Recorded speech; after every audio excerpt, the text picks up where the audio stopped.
I'm here in the Old Brompton Gallery. It's 2nd of November and I'm surrounded by frogs. And it's the first UK specific event, and what better way to kick off this experience with one of the rare Pepe OGs that I have stood next to me here, admiring this fantastic art. How are we doing, Mr. Easy B? You okay? Yeah, I'm good, thanks. Yeah, it's good to be here in London. Like you said, absolutely incredible collection of Pepe art. Just, yeah, almost overwhelming. The range of artists and styles and things here is just, it's great. It really brings it to life, doesn't it? Like when you're in a gallery like this and you actually see it's a movement, literally all the different styles, everyone getting together in this one green banner called Pepe, and supported as well by so many artists. I think it definitely, when I walked in today, I was first of all beaming, because I was just looking at all the art right here going, this is incredible. See this all over the internet and it does actually exist in real life. But second thing, it does actually hit home now that this is not just some kind of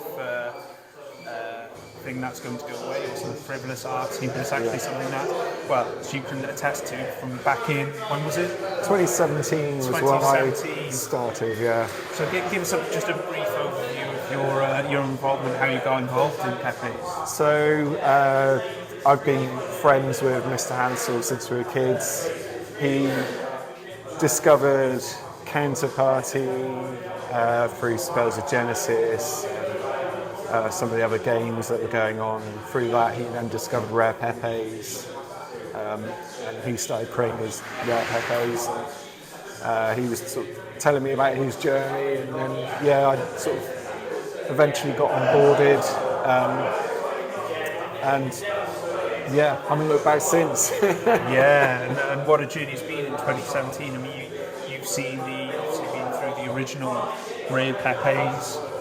We had that break in the middle there where we talked about earlier, that kind of Counterparty, everything slowed down, and then we had fake rares then that have come back out, and been still going extremely strong. So let's just take it back a little bit to 2017 and some of your Pepes. I mean, you have. I know people won't be able to see this, but we actually have in front of us now. Mr. Easy B here is holding almost a collection. You know, like he used to collect wrestling cards or Pokemon cards. He's actually got a little folder full of some of the Pepes he's made. And these are all of my OG Rare Pepes. Oh wow! So okay, so just take us through a few of these that you've got. The ones that for you mean a lot. So my first one was Pumping Pepe, and luckily at the back here I've got a little index card. Oh, amazing. It's quite small. So Series 21, card number 4, Pumping Pepe.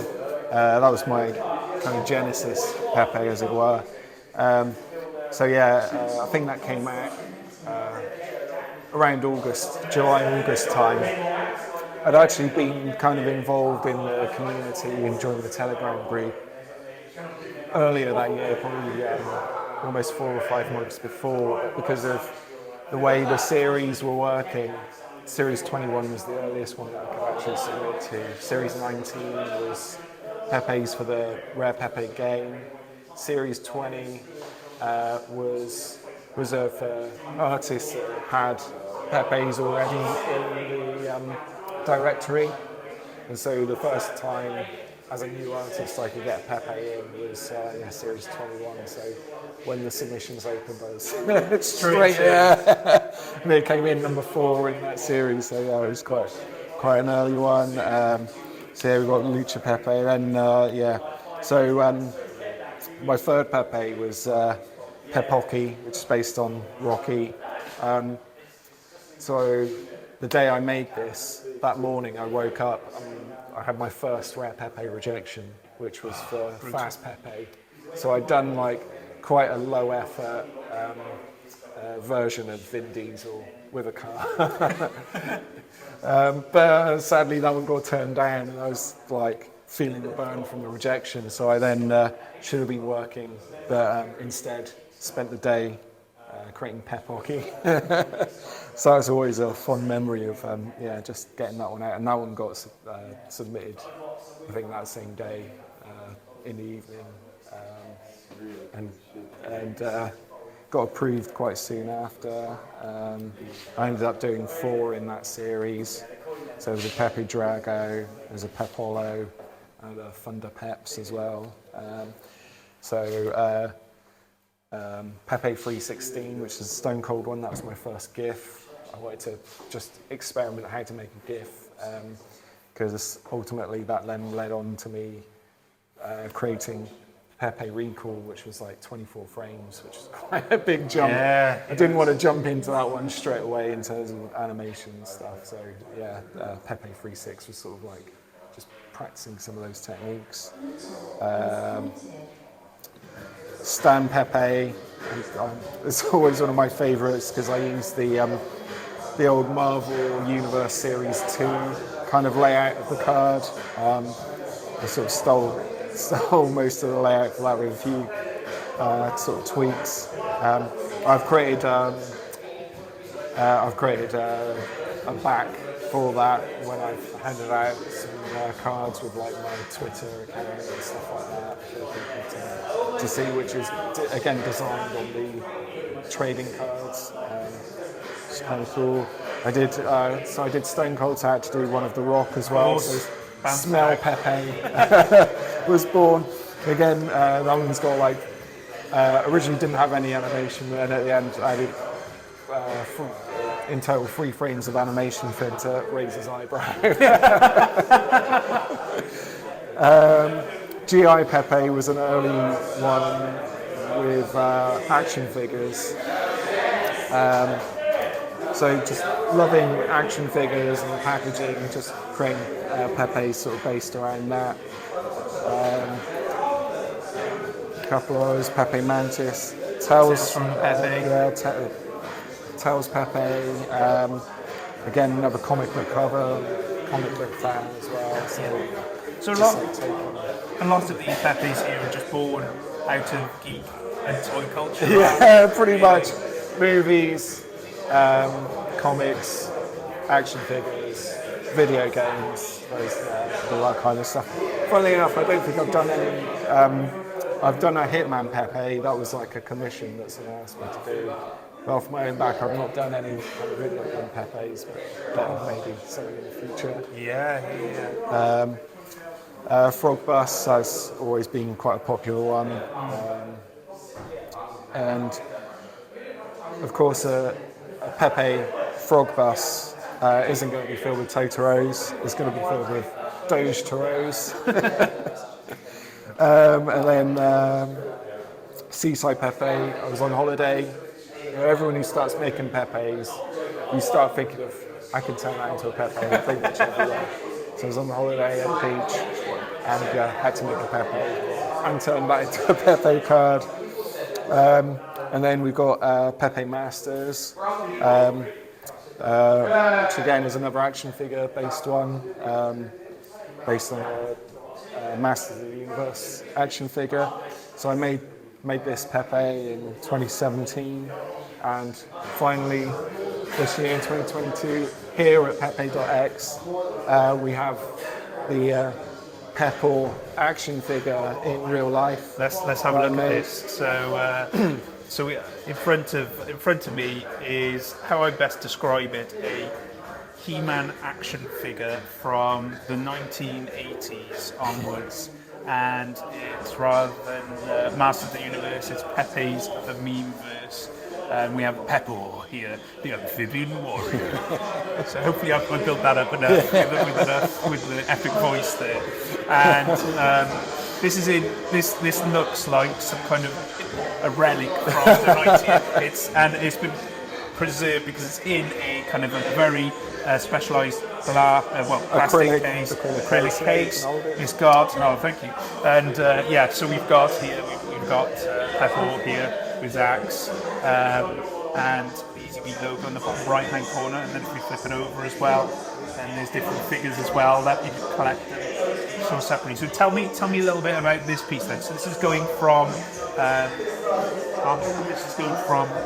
cards to now action figures. Why did you make that transition there? So, like I said, when I made the Masters Pepe back in 2017, the idea was always to make it into an action figure. I've always been interested in action figures. You know, look at people who make custom action figures on Instagram and stuff like that. And I just really wanted to give it a go myself. And so, kind of leading up to this, Bitcoin Miami, I did a million Bitcoin Man action figure that was a Ted DiBiase, kind of repainted an orange Bitcoin suit with his own custom card back. And then for New York, I did a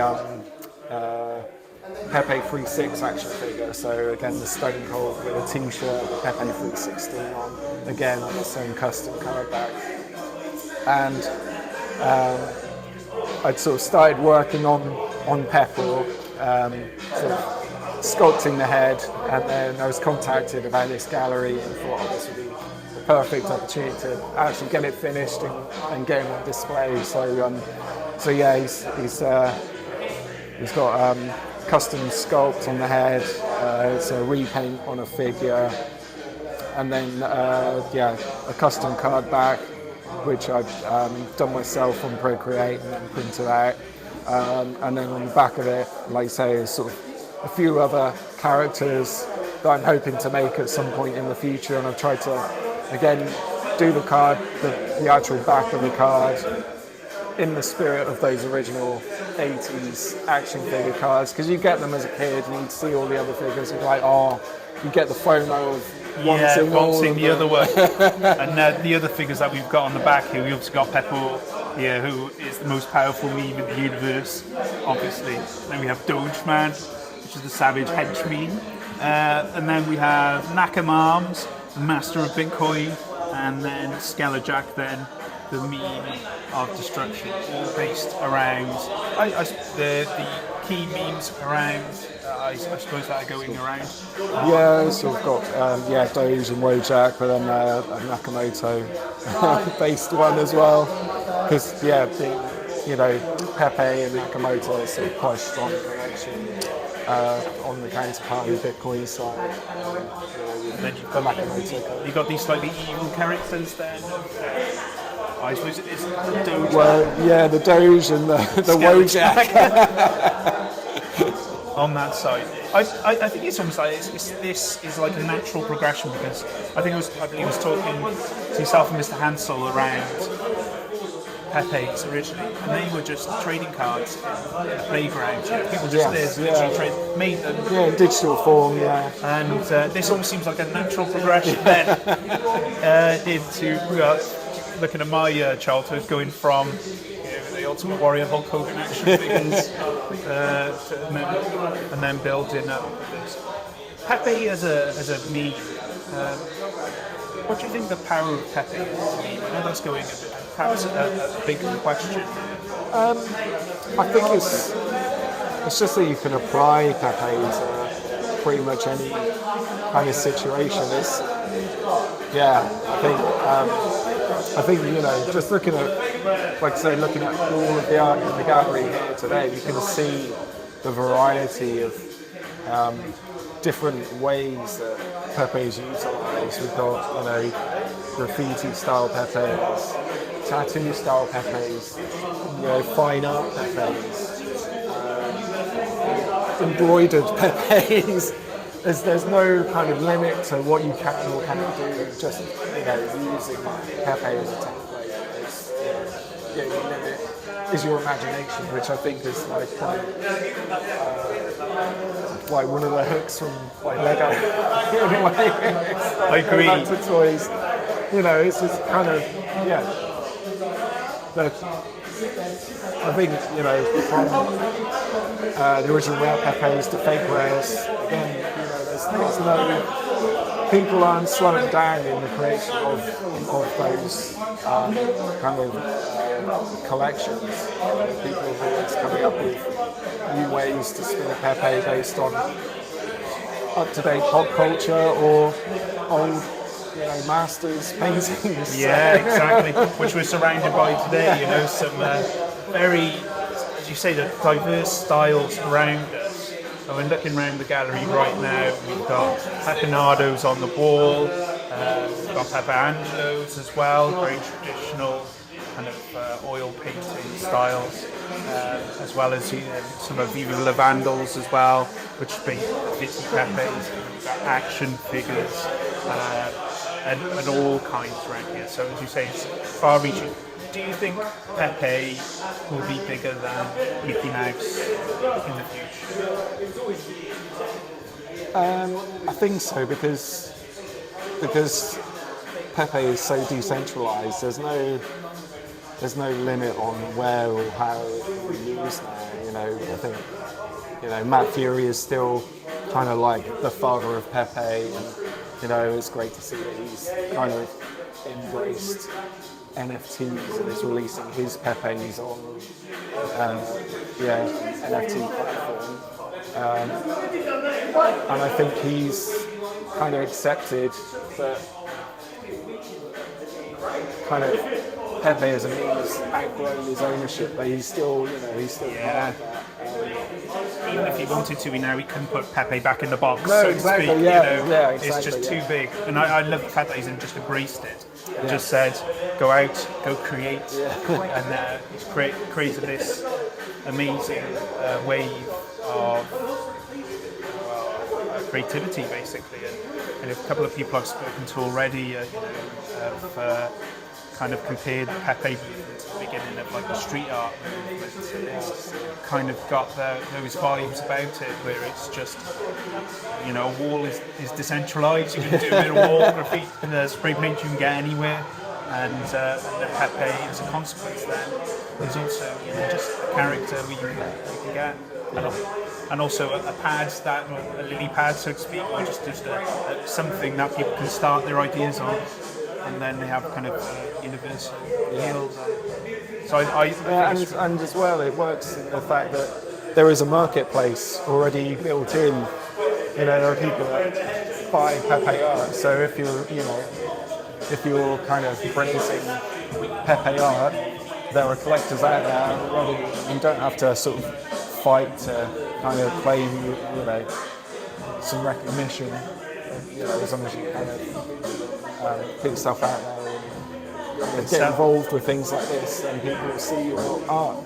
I think that's it. I think that's the genius around it. Is literally the peer-to-peer kind of artist to collector kind of model that it has with Counterparty, and also other auction sites such as Scarcity and others in that ilk as well. Many Telegram groups, Pepe Pawn Shop, etc. that just have that inbuilt thing where artists can send directly to collectors. So we've moved along in the gallery now a little bit, and we are now stood in front of EasyB's other piece that is exhibiting today. And this one is Pepe Punks. So tell us a little bit, describe Pepe Punks. So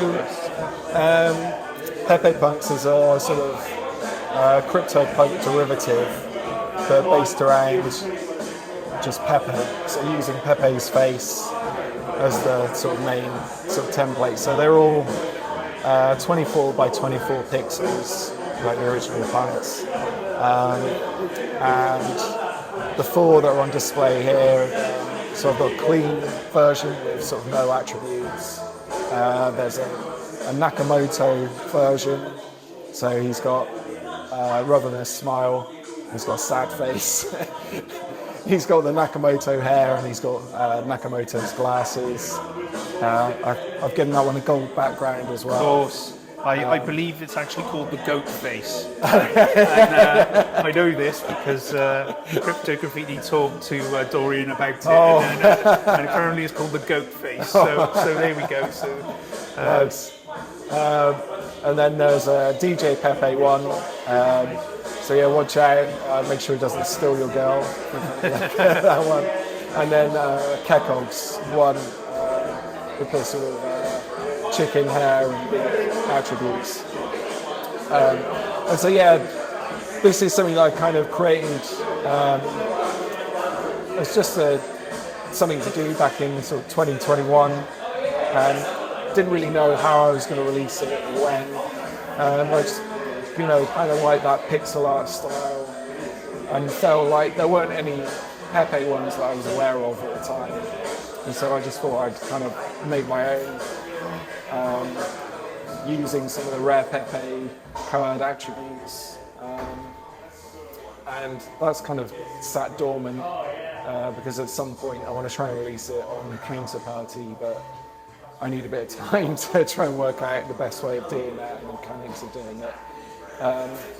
And so I just thought for this gallery I'd just paint 4 of them up, because I haven't really shown them to many people, not many people have seen them. I just thought it'd be cool to, just have 4 of them with sort of 4 kind of iconic Pepe sort of images that people would recognise from the Pepe series. And just be a bit different. So they're all on 30 by 30 centimetre canvas, painted in acrylics as well. Because again, I just like that, the idea of having something that's like quite a digital thing where it's only 24 by 24 pixels, but actually painted. Yeah, I think it is. So a nice juxtaposition of sort of not styles as such, but yeah. It is, and we were saying earlier that it definitely sticks out in the room having such bold imagery around it. It almost reminds me of the Blur best album cover. That's kind of the vibes I'm getting off it. It's interesting what you've done here because Pepe's kind of started the collectible NFTs, and then punks came after that. There we go, for a fact there for all you Ethereum's listening. Just want to point that out. It all started on Bitcoin. And now you've kind of gone back to it and kind of got, it's almost gone full circle. Yeah. With Pepe X. I think, did you think back in 2017 that they would become, Pepe's would become as collectible as they are? No, not really. So I can't remember how many people there were in the Telegram chat at the time, but it wasn't more than 2,000. It was definitely less than 2,000. There was probably only maybe not even 1,000 active users. And so it felt like it was, it was this thing. The technology of having tokens that you could transfer and then potentially unlock stuff in games, that sort of made sense to me, and I thought that would be the thing that took off really, is that kind of the utility side of things rather than the outside. Seeing that actually it's the art is exploding is it's pretty cool. It is pretty cool. And having that, and being able to sort of see it as it happens, it's like, yeah, it's kind of unfolding before our eyes, isn't it? And that's why I feel really humbled and blessed to see this movement, try and document as much of this movement as possible, talk to artists like yourselves, like in that, we're still at this really early phase at the moment in this incredible scene, and it is really interesting to see how it all pans out. So these looking at the Pepe punks now, have you any, you talked about getting some profile PFP kind of images done on Counterparty, etc. Can we expect that anytime soon? Probably not. No, I need, like I said, I need to kind of work out the best way of doing that. It's just trying to work out the mechanics of it. I'd need to try and do some coding as well for randomising the Pepes and all that kind of stuff. And it's just a case of when I kind of focus on doing that rather than one of the other, hundreds of things that you want to do. You want to turn into a frog. Everything. I should do that as a frog. To turn that into a frog. I don't know. This may be one of the few things that actually I do with it. If that is it, then I'm cool with that. like I said, I did it as just more of a fun thing to do. It'd be nice to try and do it as a PFP, but I don't see it being something I do quickly. But yeah, I'll probably, I don't know, try and do it at some point. Like I said, with the Masters of the Universe Pepe figure, 2017 is when I sort of first thought about doing that. It was taking 5 years to get there, so I don't like to kind of pressurise myself into having to meet any kind of self-imposed deadlines. So that's great. So going on to fake rares now, have you got any fake rares that are in the pipeline? there's one in the submissions pipeline. No, I have no idea when it's going to get submitted. There is, so one of the other things that I'm working on is fake rares related and is action figure related. Oh, so tasty. But again, that one's a little way off yet. I've got a solid idea of what it's going to be. That's probably one of the next things that I'm going to kind of crack on with to try and get it to a point where it's ready. Now, I'll say that there's only going to be 21 of them at least. It's going to be a minimum issuance. It's going to be quite scarce. I was going to say, next time we meet, it might not be in a art gallery, it might be in a toy fair. We're selling rare Pepe figurines. That sounds really, really cool. As we talked about it, I think that sounds like a natural progression. Definitely judging on your work here today, I think that would be really, really cool for everyone to see. Thank you so much for your time, mate. I really appreciate it. Wonderful to meet you face to face as well, talking so long. And enjoy the rest of your day. Yeah, and you. Cheers.